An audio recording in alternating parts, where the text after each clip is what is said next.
mobilitas masyarakat dan kegiatan pariwisata sehingga mampu mendorong pertumbuhan ekonomi di kuartal keempat yang kemarin sampai dengan 5,39.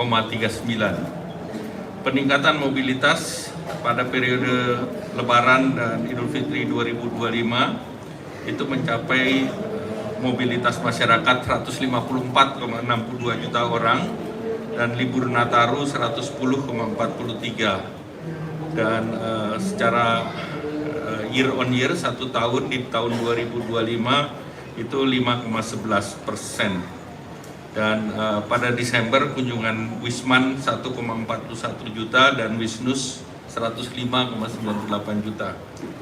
Nah, realisasi jumlah penumpang pada periode kemarin di Idul Fitri itu diskon transportasi udara dimanfaatkan oleh 3.149.224 penumpang, kereta api 3.583.098 penumpang, dan angkutan laut 797.999 penumpang, penyeberangan 518.210 penumpang dan 1.100.273 kendaraan. Nah, untuk itu pada tahun ini dalam rangka libur Hari Besar Nasional, pemerintah memberikan stimulus ekonomi berupa diskon transportasi. Total anggarannya adalah 911,16 miliar berasal dari APBN maupun non-APBN. Khusus untuk di tempat ini, PT Kereta Api itu untuk perjalanan periode tanggal 14 sampai dengan 29 Maret 2026 diberikan diskon tarif sebesar 30%. Sekali lagi 30% dari harga tiket, targetnya 1,2 juta penumpang. Kemudian angkutan laut PT Pelni untuk periode 11 Maret sampai dengan 5 April diskon tarif sebesar 30% dari tarif dasar dan targetnya 445.000 penumpang. Demikian pula angkutan penyeberangan ASDP tanggal 12 sampai 31 Maret diskon tarif 100% dari jasa ke pelabuhan. Target jadi 100%-nya dari jasa ke pelabuhan. Kemudian targetnya adalah 945.000 unit kendaraan dan 2,4 juta penumpang. Angkutan udara untuk periode 14 sampai 29 Maret 2026 dengan diskon tarif antara 17-18% untuk kelas ekonomi dan perjalanan dalam negeri, targetnya 3,3 juta penumpang. Kemudian pada waktu untuk mengoptimalkan mobilitas masyarakat dan memudahkan masyarakat merencanakan perjalanan selama libur Hari Besar Keagamaan Idul Fitri, diberikan fleksibilitas dalam penetapan hari kerja khusus untuk ASN dan juga untuk pekerja swasta. Pemerintah menerapkan skema kerja work from anywhere, bukan libur ya, ini clear work from anywhere atau flexible working arrangement. Itu tanggalnya 16, 17, 25, 26, dan 27 Maret. Itu 5 hari, nanti detailnya akan disampaikan oleh Ibu Menpan RB dan Menteri Tenaga Kerja. Bagi pegawai ASN akan ada surat edaran dan juga pekerja swasta juga akan ada surat edaran dari Menaker. Kemudian terkait dengan bantuan pangan untuk memperluas daya beli dan memperkuat dari sisi demand side, pemerintah juga menyalurkan bantuan pangan, yaitu bentuk bantuan pangan 10 kg beras dan 2 liter minyak goreng selama 2 bulan. Target penerimanya adalah 35,04 keluarga penerima manfaat, yaitu masyarakat yang berasal dari desil 1 sampai dengan desil 4. Estimasi kebutuhan anggaran sebesar 11,92 triliun dan ini akan mulai disalurkan di bulan Ramadan atau Februari nanti. dan Pemda maupun KL yang terkait diharapkan juga bisa mendukung kelancaran logistik untuk penyaluran bantuan pangan. Selanjutnya kami persilakan Pak Menteri Sosial. Terima kasih Pak Menko, para Menteri, Pak Mensesnek, Pak Seskap. Izinkan kami menyampaikan beberapa informasi. Yang pertama, terkait stimulus ekonomi triwulan pertama, ada penyaluran bantuan sosial yang melalui Kementerian Sosial. Tentu ada bantuan-bantuan dari Presiden lewat kementerian yang lain, tetapi ini adalah bantuan sosial yang melalui Kementerian Sosial. Ada dua jenis bansos. Yang pertama adalah bansos reguler, yaitu bansos bantuan sembako dan program keluarga harapan yang menyasar 18 juta keluarga penerima manfaat dengan anggaran sebesar 17,5 triliun. Kemudian yang kedua adalah bansos adaptif. Yang pertama ini bansos adaptif untuk bansos kebencanaan, termasuk untuk Sumatera, dan juga untuk bencana di beberapa tempat lain dengan nilai lebih daripada 2,3 triliun. Lalu yang berikutnya dalam anggaran kami juga untuk bansos yang sifatnya atensi atau asistensi rehabilitasi sosial. Secara keseluruhan nilainya adalah 20 triliun. Sampai hari ini sudah kita salurkan lebih dari 17 triliun. Sisanya akan menyusul untuk bulan Januari, Februari, dan Maret. Artinya ini insya Allah sampai Lebaran, dan kami akan salurkan pada triwulan kedua nanti di bulan April, Mei, dan Juni. Bapak Ibu sekalian, perlu saya sampaikan, penerima manfaat itu sifatnya dinamis karena kita berpedoman kepada data tunggal yang telah dimutakhirkan secara berkelanjutan oleh BPS. Maka itu penerima manfaat bisa jadi di triwulan pertama dapat, di triwulan kedua dapat, mungkin di triwulan kita tidak dapat. Atau sebaliknya, ada yang belum pernah mendapatkan, nah sekarang kemudian mendapatkan bantuan sosial. Dan ini memerlukan proses, mulai dari membuka rekening maupun nanti kita salurkan lewat PT Pos Indonesia. Saya kira itu tambahan dari kami, Bapak sekalian. Kami atas arahan Presiden membuka partisipasi masyarakat seluas-luasnya untuk ikut memutakhirkan data. Ada dua saluran. Saluran pertama adalah jalur formal yang itu bisa diproses mulai tingkat RT, RW, nanti ke kelurahan, terus ke Dinsos, tanda tangani oleh Bupati Wali Kota, baru kita proses selanjutnya bersama BPS. Sementara itu kita membuka jalur partisipasi seluas-luasnya untuk masyarakat.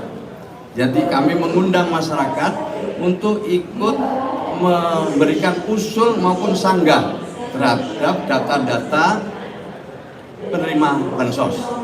Pertama lewat comment center kami yang beroperasi selama 24 021 171. Yang kedua ada WA center kami.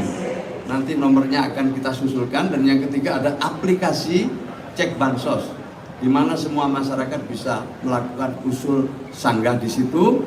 Nanti akan kita serahkan sepenuhnya kepada BPS untuk dilakukan verifikasi validasi. Selanjutnya nanti hasilnya dalam bentuk perankingan mulai dari desil 1 sampai desil 10. Sesuai dengan rapat dengan Pak Menko, fokus kita nanti adalah bantuan pada desil 1 dan 2. Jika alokasi anggarannya masih ada, akan kita tingkatkan sampai desil 3 dan 4. Demikian tambahan kami, kurang lebihnya mohon maaf. Assalamualaikum warahmatullahi wabarakatuh. Terima kasih Pak Mensos. Selanjutnya Prof. Jaseri, Menak. Terima kasih Pak Menko yang saya hormati, Menko, Pak Mensesnek, Pak Mensos, Pak Menhub, Ibu Menpan RB, dan Pak Mensekap. Bapak dan Ibu yang kami hormati, sehubungan dengan pelaksanaan work from anywhere bagi pekerja buruh di perusahaan, maka kami menyampaikan beberapa hal. Yang pertama, pelaksanaan WFA tersebut dimaksudkan untuk mendorong pertumbuhan ekonomi pada triwulan 1 tahun 2026 dengan tetap menjaga produktivitas kerja. Oleh karena itu, kami menghimbau kepada Gubernur, Bupati, Wali Kota untuk menghimbau kepada seluruh perusahaan agar memberikan kesempatan bagi pekerja atau buruhnya untuk melaksanakan pekerjaan dari lokasi lain atau yang disebut dengan work from anywhere pada tanggal 16 dan 17 Maret 2026. Kami juga mengharapkan agar perusahaan dapat memberlakukan WFA pada tanggal 25, 26 dan 27 Maret 2026. Hal ini dengan mempertimbangkan potensi lonjakan mobilitas arus balik para pemudik setelah melaksanakan Hari Raya Idul Fitri.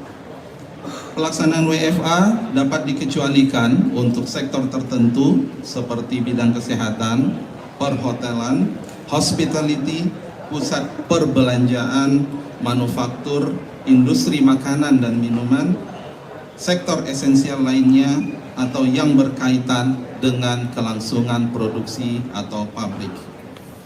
Pekerja atau buruh yang melaksanakan WFA tetap menjalankan pekerjaan sesuai dengan tugas dan kewajibannya, dan oleh karena itu pelaksanaan WFA tidak diperhitungkan sebagai cuti tahunan. Upah selama WFA diberikan sesuai dengan upah yang diterima saat melaksanakan pekerjaan di tempat biasa bekerja atau sesuai dengan upah yang diperjanjikan. Jam kerja dan pengawasan terhadap pelaksanaan pekerjaan dapat diatur sedemikian rupa oleh perusahaan agar pekerja tetap produktif. Hal-hal tersebut di atas selanjutnya akan kami sampaikan melalui surat edaran kepada Gubernur, Bupati, dan Wali Kota. Demikian atas perhatian Bapak dan Ibu, saya ucapkan terima kasih. Assalamualaikum warahmatullahi wabarakatuh. Terima kasih Pak Menak. Selanjutnya kami persilakan Ibu Menpan RB.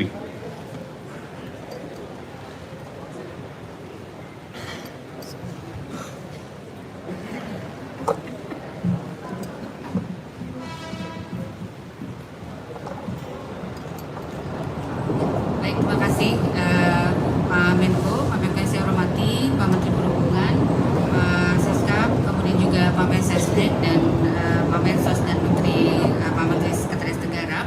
Saya ingin melanjutkan apa yang disampaikan oleh Pak Menko. Saat ini saya sudah mengeluarkan surat edaran nomor 2 tahun 2026 terkait dengan kebijakan penyesuaian pelaksanaan tugas kedinasan secara fleksibel, yaitu 2 hari sebelum libur nasional dan cuti bersama hari Nyepi, yaitu tanggal 16 dan 17 Maret, kemudian juga 3 hari setelah libur nasional dan cuti bersama hari raya Idul Fitri, yaitu pada tanggal 25, 26 dan 27 Maret. Terhadap pelaksanaan tersebut, Bapak dan Ibu sekalian, saya ingin menghimbau kepada para pimpinan instansi pemerintah daerah agar mengatur penyesuaian pelaksanaan tugas kedinasan bagi pegawai ASN ini secara mandiri dan selektif. Kemudian juga kami berharap para instansi pemerintah tetap melaksanakan pelayanan publik yang bersifat esensial yang berdampak langsung kepada masyarakat secara optimal, seperti layanan kesehatan, layanan transportasi, keamanan, dan layanan strategis lainnya meskipun berada di dalam periode libur nasional. Dan para pimpinan instansi diharapkan terus melakukan pemantauan dan pengawasan secara berkelanjutan agar penerapan fleksibilitas tugas kedinasan ini dapat dilangsungkan secara tertib dan tetap di dalam koridor penyelenggaraan layanan publik.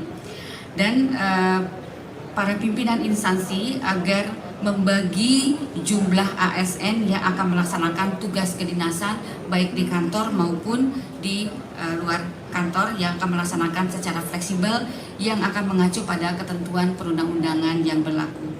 Pada para pegawai ASN yang tetap mengedepankan akuntabilitas dan optimalisasi pemanfaatan sistem pemerintahan berbasis elektronik. Instansi pemerintah diharapkan secara aktif tetap membuka akses kanal pengaduan baik melalui SP4 Lapor www.lapor.go.id atau kanal aduan tatap muka maupun media lainnya, serta tetap melakukan survei kepuasan masyarakat melalui QR Code di unit layanan masing-masing yang tersambung kepada kanal lapor.go.id. Kemudian juga saya mengingatkan kepada seluruh ASN dan para pimpinan instansi untuk tetap memastikan para pegawai ASN di lingkungan instansi masing-masing untuk tidak memberi dan atau menerima gratifikasi yang berhubungan dengan jabatan yang bertentangan dengan tugasnya. Demikian kami sampaikan. Wassalamualaikum warahmatullahi wabarakatuh. Terima kasih Pak Menko yang saya hormati, Pak Menko Perekonomian, Pak Mensesnek, Pak Seskap, Pak Menteri Tenaga Kerja, Menteri Sosial, dan Ibu Menpan. Rekan-rekan sekalian, Assalamualaikum warahmatullahi wabarakatuh. Pertama-tama yang kami sampaikan bahwa pemerintah telah melakukan berbagai langkah strategis yang berkaitan dengan penyelenggaraan angkutan lebaran tahun 2026 agar berjalan dengan selamat, aman, dan lancar. Beberapa hal yang sudah kami siapkan berkaitan dengan penyelenggaraan angkutan lebaran ini adalah diantaranya penyiapan surat ketetapan bersama atau surat keputusan bersama berkaitan dengan pengaturan angkutan lebaran tahun 2026. Kami berkoordinasi dengan Korlantas Polri, Direktorat Jenderal Bina Marga PU, dan Kementerian Perhubungan.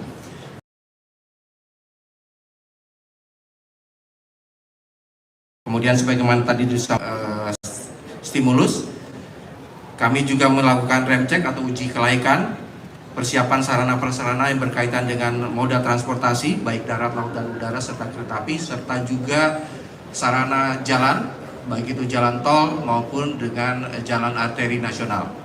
Ini kami koordinasikan dengan Kementerian PU agar masyarakat yang melintasi kedua jalan tersebut dapat berjalan dengan aman dan nyaman.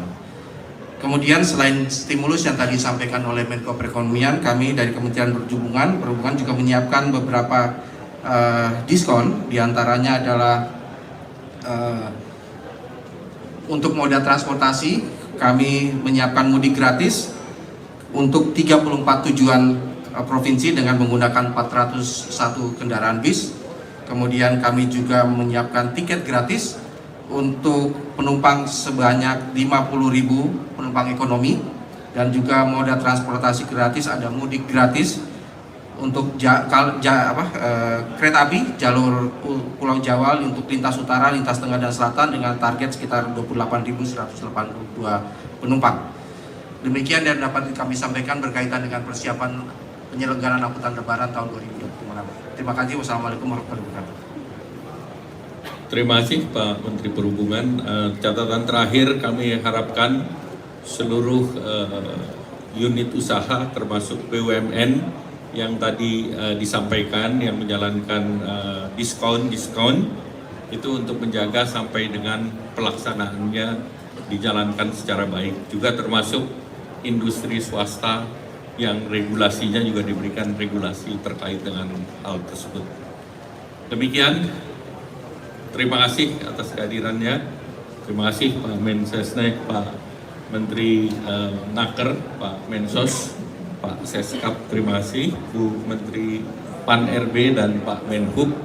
Dengan demikian diharapkan masyarakat sudah bisa mulai untuk memesan tiket untuk merencanakan pada hari Lebaran nanti. Terima kasih. Wassalamualaikum warahmatullahi wabarakatuh.